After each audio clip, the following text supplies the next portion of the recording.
So hello everyone, నేను మీ ఆర్యన్. చాలామందికి ఇప్పుడు గ్యాన్ అండ్ స్క్వేర్ క్యాలిక్యులేటర్ మీద ట్రేడ్ చేయాలని ఉంటుంది. సో అది ఎలా యూజ్ అవుతుంది అని ఒక డౌట్ కూడా ఉంటుంది. సో ఎవరికైతే గ్యాన్ 9 క్యాలిక్యులేటర్ మీద ట్రేడ్ చేయాలనుకుంటున్నారో, లేకపోతే ఆ స్ట్రాటజీ యూజ్ చేయాలనుకుంటున్నారో, ఆల్రెడీ నేను నా వీడియోస్లో నేను చేసి పెట్టాను. ఆల్మోస్ట్ 1 year బ్యాక్ చేశాను. సో మీరు ఈవెన్ గ్యాన్ అండ్ స్క్వేర్ అనుకుంటున్నా టాప్ 2లో ఉంటుంది, లేదా టాప్ 1లో ఉంటుంది, ట్రెండింగ్ వీడియోలో ఉంటుంది. సో మీరు వెళ్ళి చూడొచ్చు. ఇక్కడ మీరు చూస్తే గ్యాన్ అండ్ స్క్వేర్ అని ఉంది. సో ఇదే ఆ వీడియో, మీరు వెళ్ళి చూడొచ్చు. నెక్స్ట్, ఒకవేళ మీరు మొబైల్లో క్యాలిక్యులేటర్ వాడాలి అనుకుంటే గూగుల్ ప్లే స్టోర్లోకి వెళ్ళి గ్యాన్ అండ్ స్క్వేర్ క్యాలిక్యులేటర్ అని కొడితే ఇట్లా వస్తాయి. సో ఇందులో ఏది బెస్ట్ అంటే టాప్ 3లో ఉంది, చూసారా? మీకు కనిపిస్తుందా? Trading calculator with Gyan and. So ఈ క్యాలిక్యులేటర్ చాలా బాగా యూజ్ అవుతుంది. సో ప్రజెంట్ నేను కూడా ఎక్కువ వాడేది ఇదే క్యాలిక్యులేటర్. సో అది ఓపెన్ చేస్తే ఇలా ఉంటుంది.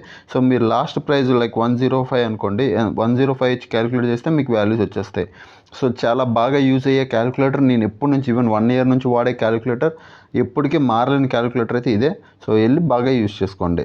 ఛానల్ కానీ ఫస్ట్ టైం వచ్చి ఉంటే సబ్స్క్రైబ్ మాత్రం చేసుకోవడం మర్చిపోకండి. Bye bye.